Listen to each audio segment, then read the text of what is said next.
नमस्कार दोस्तों, कास क्लासेज में हरियाणा जी के प्रीवियस ईयर एग्जाम सीरीज में मैं चंद्रहास एक बार फिर से आप सभी का हार्दिक स्वागत करता हूं।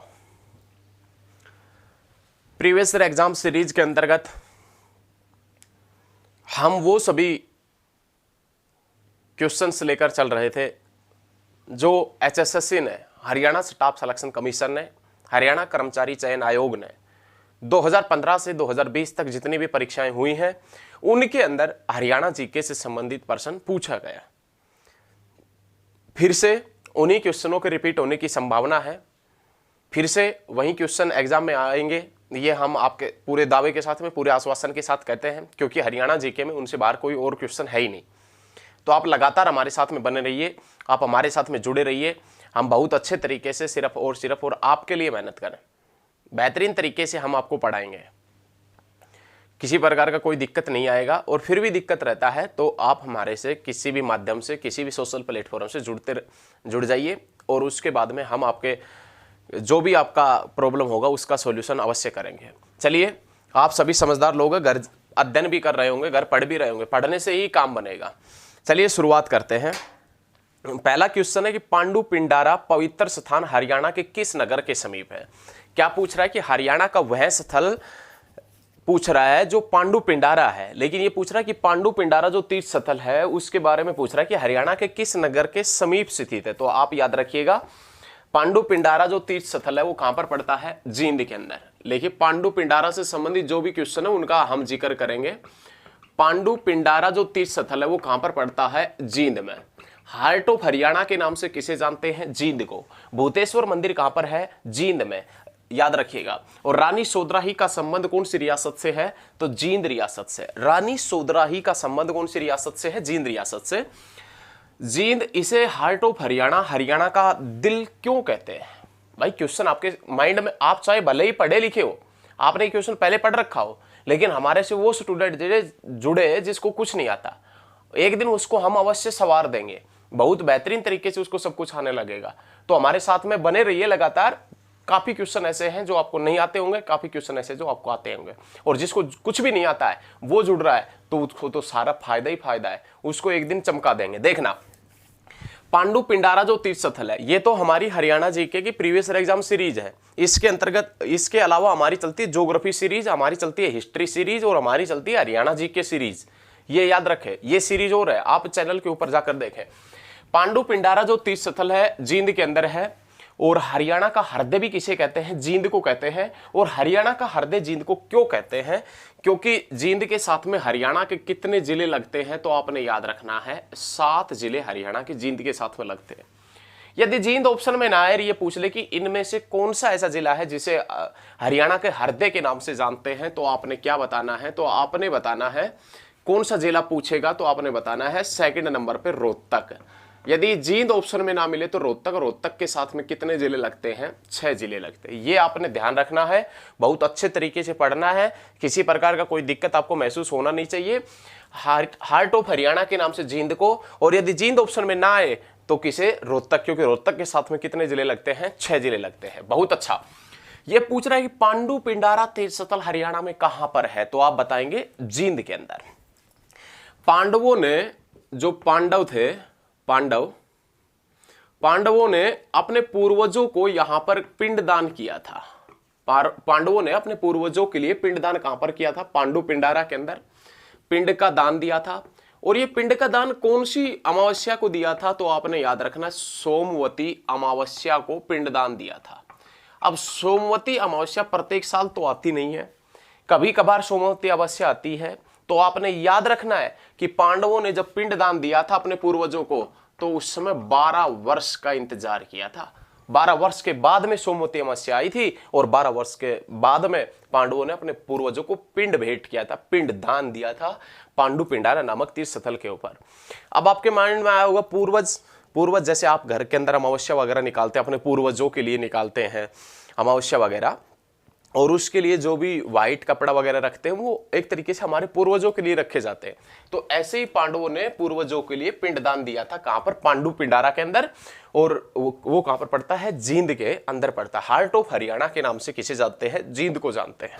यदि जींद के बारे में आपने पूरी जानकारी प्राप्त करनी है तो हरियाणा जी के इस चैनल के ऊपर जाइए, हरियाणा जी के सीरीज होगी, सीरीज के अंतर्गत जाएंगे तो वहां पर आपको प्लेलिस्ट मिलेगी हरियाणा जीके के नाम से।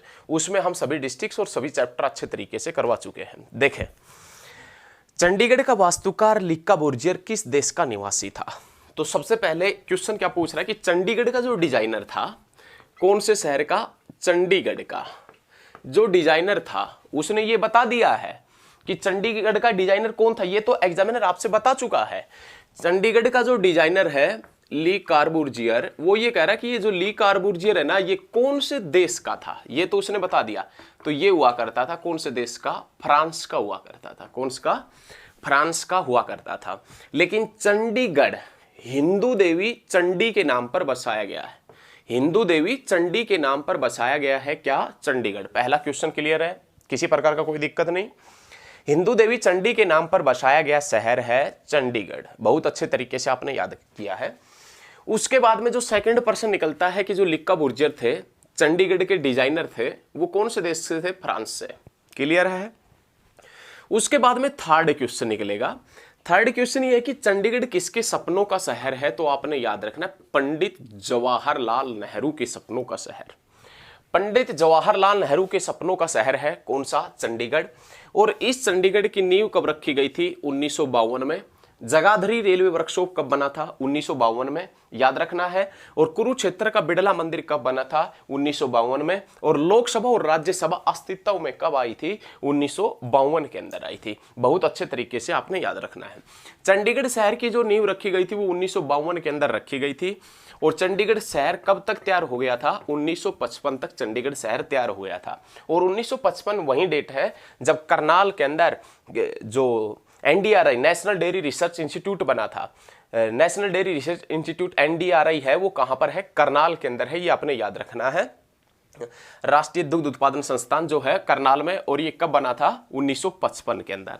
चंडीगढ़ शहर कब तैयार हो गया था? 1955 में। नींव रखी गई थी 1952 के अंदर चंडीगढ़ की नींव रखी गई थी। तो ये सभी याद रखना। पंडित जवाहरलाल नेहरू के सपनों का शहर है चंडीगढ़, जो लिक्का बुर्जियर जिसके डिजाइनर थे, और कौन से देश से थे? फ्रांस से। यही एग्जामिनर आपसे पूछ रहा है।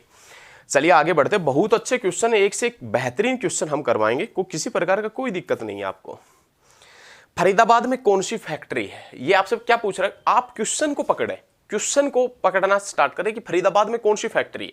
अब ये क्वेश्चन जैसे लिखा मिल जाए कि इस शहर में कौन सी फैक्ट्री है, तो सबसे पहले आपने उस शहर के बारे में ही जानना है। सबसे पहले आपने उस शहर के बारे में ऑप्शन देखने हैं। तो ऑप्शन की यदि देखें तो उसके बारे में देखते हैं, रबड़ टायर, ट्रैक्टर, रेफ्रिजरेटर या उपरोक्त सभी। ये पूछ रहा है कि फरीदाबाद में कौन सी फैक्ट्री है? रबड़ टायर, रेफ्रिजरेटर, ट्रैक्टर या उपरोक्त सभी। तो आपने याद रखना उपरोक्त सभी। इसमें रबड़ टायर भी बनते हैं बल्लभगढ़ फरीदाबाद में। ट्रैक्टर के लिए तो है ही प्रसिद्ध। पूरे भारत में सर्वाधिक मात्रा में ट्रैक्टर का जो उत्पादन होता है ना, वो फरीदाबाद से होता है। बहुत अच्छे। और रेफ्रिजरेटर के लिए भी प्रसिद्ध है। उसके बाद में तराइन के लड़े गए प्रथम युद्ध में किसकी विजय हुई थी? देखिए तराइन, क्या पूछ रहे हैं? तराइन एक स्थान पड़ता था करनाल के अंदर, उसका नाम क्या था? तराइन। इस तराइन को वर्तमान में किस नाम से जानते हैं? तरावड़ी के नाम से जानते हैं। जब आप दिल्ली से अंबाला जाएंगे तो करनाल डिस्ट्रिक्ट के अंदर एक रेलवे स्टेशन आएगा जिसका नाम था तरावड़ी। वर्तमान में है तरावड़ी।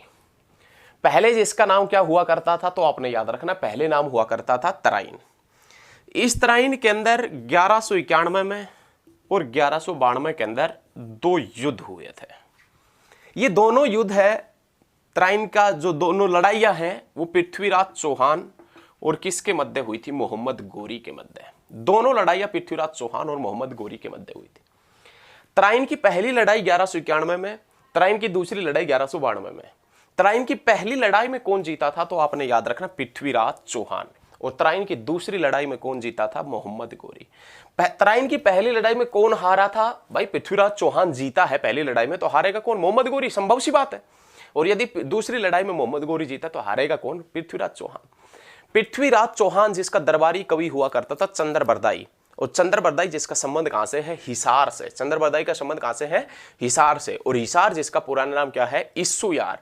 और हिसार के जो संस्थापक थे वो कौन थे? फिरोज शाह तुगलक, याद रखिएगा। और फिरोज शाह तुगलक ने अपने पुत्र फतेह खां की याद में कौन सा शहर बसाया था? तो आपने याद रखना है फतेहाबाद। बहुत अच्छा। चलिए नेक्स्ट क्वेश्चन की तरफ बढ़ते हैं। 1857 के स्वतंत्रता संग्राम में राव तुलाराम ने किस क्षेत्र में अंग्रेजों का मुकाबला किया था? राव तुलाराम का जो मुकाबला हुआ था वो वही पूछ रहा है कि वो राव तुलाराम का मुकाबला 1857 के स्वतंत्रता संग्राम में अंग्रेजों के साथ में मुकाबला कहां पर हुआ था? तो ये घटना है नसीबपुर गांव की, नसीबपुर। और नसीबपुर गांव है वो कहां पर पड़ता है? नारनौल में, याद रखना है। और नारनौल कहां पर पड़ता है? तो आपने याद रखना महेंद्रगढ़ डिस्ट्रिक्ट में। हरियाणा का एकमात्र जिला जिसका मुख्यालय दूसरी जगह पर है। हरियाणा का एक ऐसा जिला जिसका मुख्यालय दूसरी जगह के ऊपर है, तो उसमें नाम आता है किसका? नारनौल का नाम आता है, महेंद्रगढ़ का। महेंद्रगढ़ का मुख्यालय कहां पर पड़ता है? नारनौल के अंदर।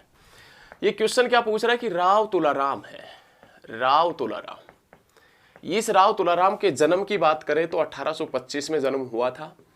1839 के अंदर इसके फादर की डेथ हो गई थी। और फादर की डेथ के बाद में जो इनकी जागीर थी, जो भी मतलब ये जागीरदार थे, जो भी जमीन इनके नीचे होती थी, जो जागीर थी, जो पिता की पैतृक जागीर थी, जिसके ऊपर इसके पिता का अधिकार था, 1839 में इसके पिता की डेथ होने के बाद में उन जागीरों के ऊपर किसका अधिकार हो गया था? राव तुलाराम का।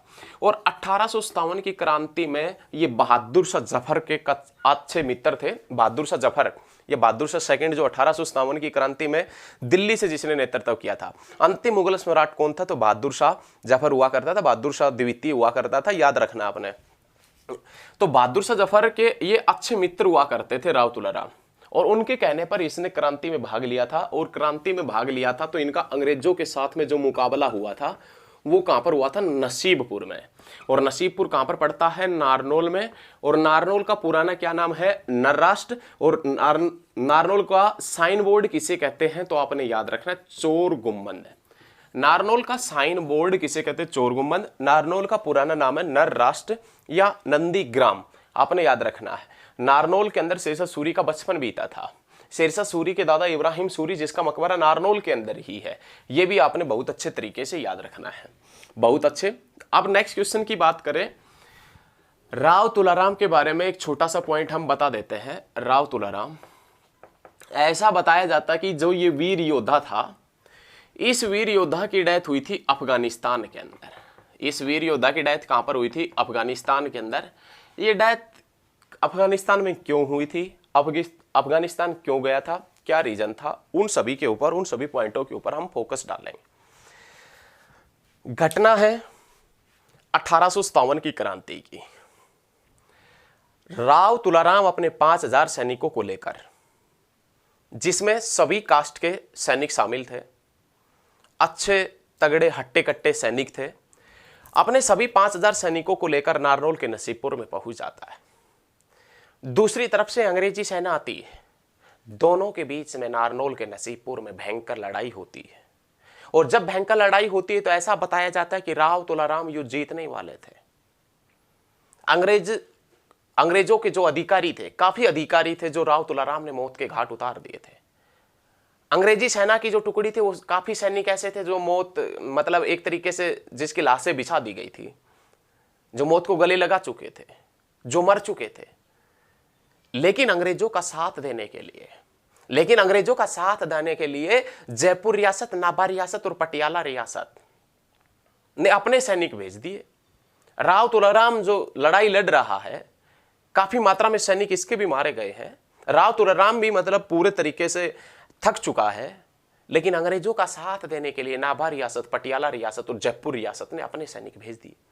जब राव तुलाराम को पता चला कि ये रियासत के सैनिक आ चुके हैं अंग्रेजों का साथ देने के लिए, तो राव तुलाराम नसीबपुर गांव से यहां से चले थे और पहले गए थे जोधपुर। जोधपुर के शासकों ने, जोधपुर अच्छे संबंध होंगे, जोधपुर के जो शासक थे इनके दोस्त होंगे, इसी कारण ये जोधपुर गया। और जोधपुर के शासकों ने इसकी आर्थिक मदद भी की थी। मदद करने के पश्चात ये बिहार में जाता है और बिहार में तात्या टोपे से मिलता है। लेकिन तात्या टोपे का ही एक मुख्य व्यक्ति, तात्या टोपे का एक दोस्त, जिसने बता दिया अंग्रेजों के तात्या टोपे यहां पर छिपा होता, अंग्रेजों ने तात्या टोपे को गिरफ्तार कर लिया। लेकिन उस समय भी राव तुलाराम बच गया, उस समय भी राव तुलाराम बच गया और बिहार के रास्ते नेपाल होते हुए कहां पर चला गया था, अफगानिस्तान चला गया था। अफगानिस्तान जाने का रीजन रहा है, अफगानिस्तान क्यों गया था राव तुलाराम, इसके बारे में आपने ये याद रखना है कि उस समय ईरान, इराक और अफगानिस्तान, रशिया, ये सब ब्रिटिश हुकूमत के खिलाफ थे, ब्रिटिश हुकूमत के खिलाफ थे। इसी कारण राव तुलाराम अफगानिस्तान गए थे और कोई रीजन नहीं था। राव तुलाराम अफगानिस्तान क्यों गए थे ये आपके माइंड में रहना चाहिए, क्योंकि एक छोटा पॉइंट है लेकिन बहुत अच्छा पॉइंट है। क्योंकि उस समय ईरान और इराक, रशिया और अफगानिस्तान वगैरह थे, ये सभी ब्रिटिश हुकूमत के खिलाफ थे। अफगानिस्तान के अंदर चले जाते हैं, अफगानिस्तान से फिर ये ब्रिटिश सरकार से, रशिया की जो सरकार है, रशिया के जो शासक है, उनसे आर्थिक मदद मांगते हैं और सैन्य शक्ति की भी मदद मांगते हैं। लेकिन होता क्या है कि किसी कारणवश ये भयंकर बीमारी से ग्रस्त हो जाते हैं और भयंकर बीमारी से ग्रस्त होने के कारण इनकी अफगानिस्तान के अंदर डेथ हो जाती है। ये आपने याद रखना है कि जो इसने सहायता मांगी थी रशिया से, आज भी ऐसा बताया गया है कि वो रशिया के संग्रहालय के अंदर, वो जो इसने पत्र भेजा था, जो संदेश भेजा था, वो आज भी रशिया के संग्रहालय के अंदर रखा हुआ है। किनका?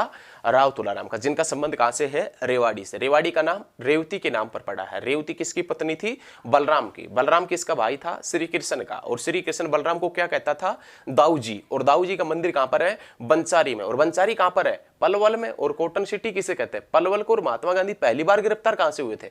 पलवल से। कब हुए थे? 1919 में। और जलियांवाला बाग हत्याकांड कब हुआ था? 1919 में। हरियाणा में पहली लोक अदालत झज्जर में कब लगी थी? 1919 में। महात्मा गांधी दूसरी बार गिरफ्तार कब हुए थे? 1919 में। और रोलेक्ट एक्ट भारत कब आया था? 1919 के अंदर। तो ये सभी चीजें बहुत अच्छे तरीके से आप याद रखिएगा। चलिए नेक्स्ट क्वेश्चन की तरफ बढ़ते हैं। बुजनी आभूषण धारण किया जाता है, बुजनी आभूषण धारण किया जाता है, बहुत बार एग्जाम में पूछा जाने वाला क्वेश्चन है कि बुजनी आभूषण कहां पर धारण किया जाता है? माथे पर, नाक में, गले में, कानों में। माथे पर, नाक में, गले में या कानों में? तो आपने याद रखना बुजनी जो आभूषण है ना, वो कानों का आभूषण है। सोहना नगर किस कारण से प्रसिद्ध है? आपसे क्या पूछ रहा है कि जो सोहना नगर है ये किस कारण से प्रसिद्ध है? तो गर्म पानी के चश्मे के लिए प्रसिद्ध है, गर्म पानी का जो झरना है उसके लिए प्रसिद्ध है। लेकिन ये बता दें कि सोहना है कहां पर? तो आपने याद रखना गुरुग्राम के अंदर। सोहना कहां पर पड़ता है? गुरुग्राम के अंदर, और गर्म पानी के लिए प्रसिद्ध है, याद रखना है। लेकिन इसी सोहना के अंदर एक पुरानी कारों की रैली होती है। ये क्वेश्चन भी एग्जामिनर बहुत बार पूछता है। सोहना के अंदर पुरानी कारों की रैली की शुरुआत कब हुई थी? 1964 से। ये क्वेश्चन पूछा जा चुका है एसएससी ने। तो ये सभी चीजें याद रखिएगा। आज के इतना ही, मिलेंगे बहुत जल्द नेक्स्ट क्लास में। और यदि आपको क्लास अच्छी लगती है तो ज्यादा से ज्यादा शेयर करते रहे। धन्यवाद।